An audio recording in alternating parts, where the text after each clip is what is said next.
అందరికీ నమస్కారం. నేను మీ కిరా కార్పేని. గత 2-3 రోజుల నుంచి వైఎస్ఆర్సీపీకి సంబంధించినటువంటి పేటీఎం బ్యాచ్ శ్రేణులు, వాళ్ళ వర్గం, కార్యకర్తలు ఏ పర్మిషన్ లేకుండా శాంతి భద్రతలకు ఆటంకం కలిగించే విధంగా నడి రోడ్ల మీదకు వచ్చి సామాన్యుని ఇబ్బంది పెట్టే విధంగా కర్రపుల్లకి అట్టపెట్టి తగిలించుకొని వీరంగం చేస్తున్నారు. ఏంటి వీరంగం? మెగా డిఎస్సి కాదు, దగా DSC. Mega DSC paper leak అయింది. పేపర్ లీక్ అవ్వడం కాదు, వైఎస్ఆర్సీపీ పార్టీ వీక్ అయింది. ఈరోజు జనాలందరూ కూడా ఉమ్మేస్తున్నారు. వెంటనే నారా లోకేష్ గారంట రాజీనామా చేయాలంట. ఎందుకు రాజీనామా చేయాలి? ఎక్కడ లీక్ అయింది? దానికి మీకు ఆరోపణలు ఉన్నాయి కానీ ఆధారాలు ఉన్నాయా? నిరూపణలు ఉన్నాయా? ఎక్కడ పేపర్ లీక్ అయింది? ఎవరు పట్టుకున్నారు? ఎవరు ముందుగా దాన్ని దొంగిలించి ఎగ్జామ్ రాశారు? కేంద్రంలో జరిగిన దాన్ని స్టేట్కి అనుసంధానిస్తూ ఆపాదిస్తూ మాట్లాడడం ఎంతవరకు సమంజసం? నారా లోకేష్ గారు రాజీనామా చేయాలంట. దేనికి రాజీనామా చేయాలా? అసెంబ్లీకి వచ్చి మాట్లాడలేని 11 మంది ఎమ్మెల్యేలు ఉన్నారు వైఎస్ఆర్సీపీలో. ఒక్కరు కూడా దరిదాపుల్లోకి రారు. 11 సీట్లు ప్రజలు మీకు గెలిపించి ఇస్తే అసెంబ్లీకి రాలేని మీరు కూడా నారా లోకేష్ గారు రాజీనామా చేయాలని ఒత్తిడి. మరి పెద్ద ఒత్తిడి అది. ఎవరు తీసుకుంటారు ఆ ఒత్తిడి? 2019 నుంచి 2024 మధ్యన స్కూల్స్ కావచ్చు, కాలేజీలు కావచ్చు, యూనివర్సిటీలు కావచ్చు, వాటిని కేంద్రీకృతంగా వాటి ఆధ్వర్యంలో మెట్ట మధ్యాహ్నం పట్టపగలు మీరు గంజాయి అమ్మలేదా? మీరు గంజాయి ఎక్కడ అమ్మారు? కాలేజీల్లో, స్కూల్స్లో, యూనివర్సిటీలో అమ్మారు. సరస్వతీ దేవి నిలయమైన ఆలయమైన స్కూల్స్లో, కాలేజెస్లో, యూనివర్సిటీలో మీరు గంజాయి అమ్మారు. ఆ ఉసురు తగిలే కదా ఈరోజు మీరు వెనకబడిపోయింది. మరి టెట్ డిఎస్సి ఎగ్జామ్స్కి నోటిఫికేషన్లు ఇచ్చి జగన్మోహన్ రెడ్డి 30 రోజుల్లోనే పరీక్షలకు ప్రణాళిక రచించాడు. ఇలాంటి తొక్లక పరిపాలన భారతదేశంలో ఏ రాష్ట్రంలో అయినా ఉంటుందా? మరి నేను జాబ్ క్యాలెండర్ ఇస్తాను, మెగా డిఎస్సి నోటిఫికేషన్లు ఇచ్చి ప్రభుత్వ ఉద్యోగాలు ఇస్తానన్నటువంటి జగన్మోహన్ రెడ్డి కల్తీ మద్యం మీద, కల్తీ సారా మీద, కల్తీ రాజకీయాల మీద శ్రద్ధ చూపించాడే తప్ప ఏ రోజైనా జాబ్ క్యాలెండర్ దృష్ట్యా కానీ, మెగా డిఎస్సి నోటిఫికేషన్ దృష్ట్యా కానీ ఒక్కరికైనా ఉద్యోగం ఇచ్చినట్టు ప్రూవ్ చేయగలడా? మరి జగన్మోహన్ రెడ్డికి సవాల్ ఇచ్చినాడు విద్యాశాఖ మంత్రి, ఐటీ శాఖ మంత్రి నారా లోకేష్ గారు. నేను ఏ తప్పు చేస్తున్నా, ఎక్కడ పేపర్ లీకేజ్ అయ్యున్నా, విద్యాశాఖ మంత్రిగా నేను ఎక్కడ ఫ్లాప్ అయ్యి ఉన్నా, నా తప్పిదం ఎక్కడ ఉన్నా నేను లైవ్కి వస్తా. నువ్వు ఏ ఛానల్ రమ్మంటే ఆ ఛానల్కి లైవ్కి వస్తా. నువ్వు ఆరోపణలు ఉన్నాయి కదా, దాని ఆధారాలు, నిరూపణలు పట్టుకొని రా, నన్ను ప్రశ్నించు, నువ్వు నిరూపించు. కోట్ల మంది జనాలు లైవ్లో ప్రత్యక్ష ప్రసారం చూస్తూ ఉంటారు. రా అని ఏ విద్యాశాఖ మంత్రి ఇప్పటి వరకు సవాల్ ఇసర్లా. మరి జగన్మోహన్ రెడ్డి అండుకో, మరి పంపించండి మీ అన్నని అసెంబ్లీకి పంపించలేరు కదా.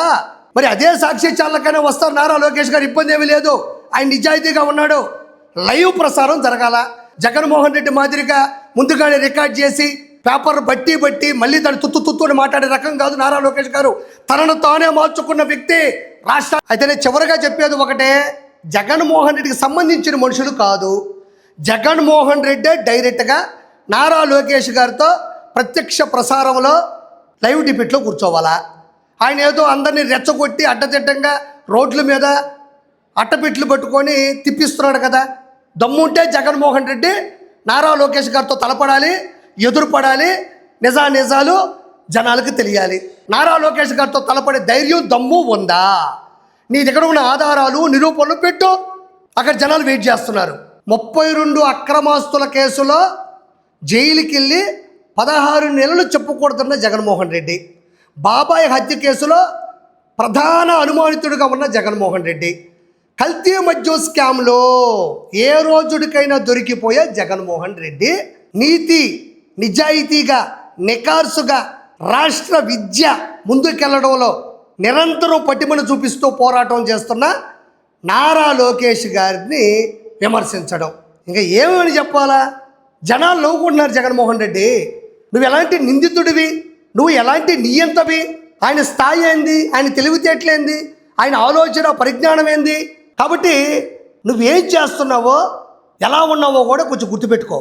నారా లోకేష్ గారు విద్యాశాఖ మంత్రిగా, ఐటీ శాఖ మంత్రిగానే కాదు, ఐటీ శాఖ మంత్రిగా పరిశ్రమలు పట్టుకొస్తున్నాడు. లక్షల కోట్ల విలువ చేసే పరిశ్రమలు, లక్షల మందికి ఉపాధి కల్పన. దాంతోపాటు విద్యాశాఖ మంత్రిగా ప్రతి స్కూల్కి వెళ్తున్నాడు, కాలేజీలకు వెళ్తున్నాడు, యూనివర్సిటీకి వెళ్తున్నాడు. ప్రజల పిల్లల భవిష్యత్తుని ఆయన కోరుకుంటున్నాడు. ఆయన చదువుకున్నాడు, ఆయనకు ఆ చదువు విలువ తెలుసు. ఈరోజు రాస్తా రోకోలు, ధర్నాలు, రోడ్డు మీద అడ్డదిడ్డంగా తిరిగే వాళ్ళు ఏమాత్రం చదువుకున్నారు? ఈరోజు ఆర్కే రోజా వెనక నిలబడుకున్న వాళ్ళు మెగా డిఎస్సి ఎగ్జామ్ రాశారా?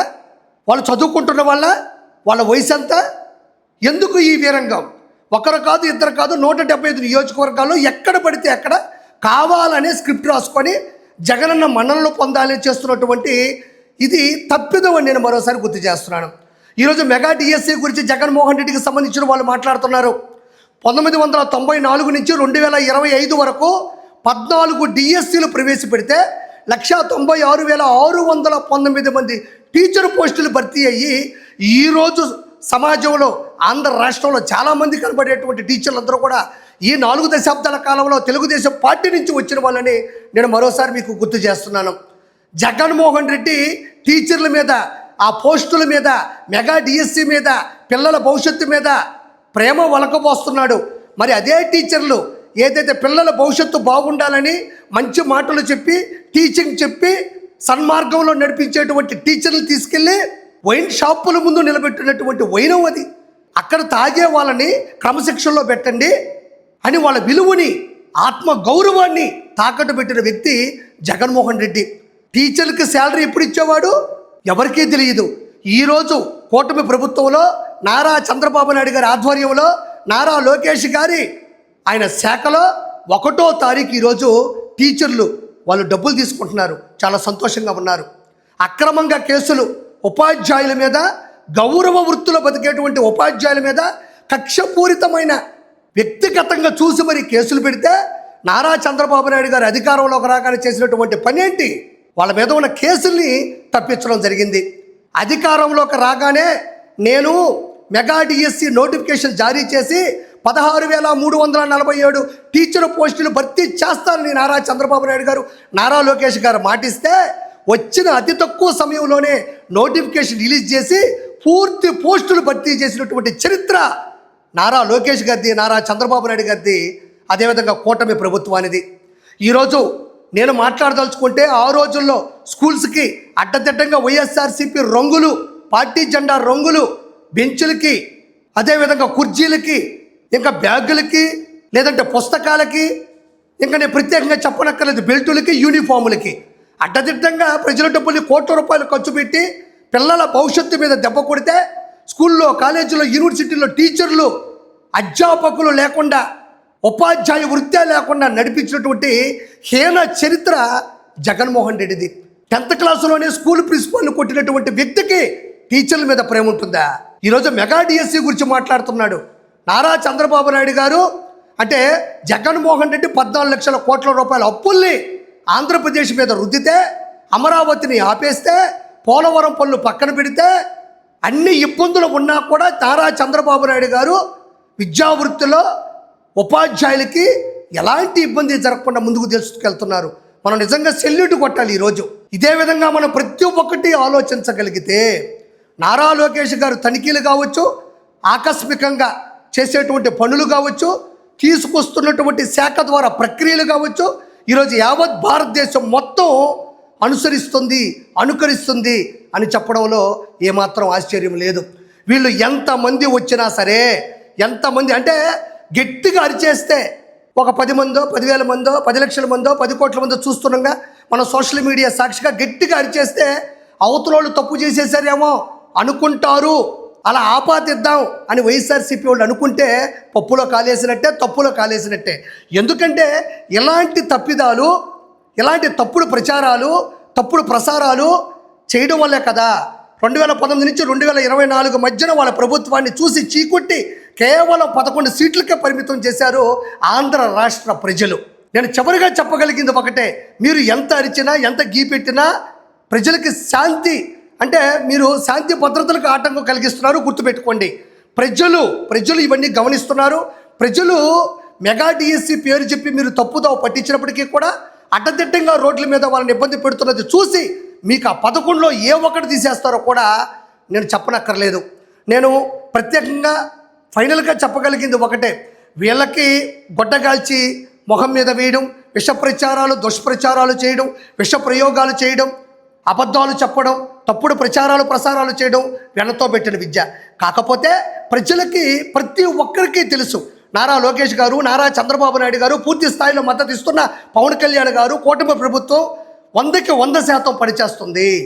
కాబట్టి ప్రతి ఒక్కరు కూడా ఆలోచించాలి. ఇలాంటి వాళ్ళని 2029లో ఓటుతో బుద్ధి చెప్పాలి.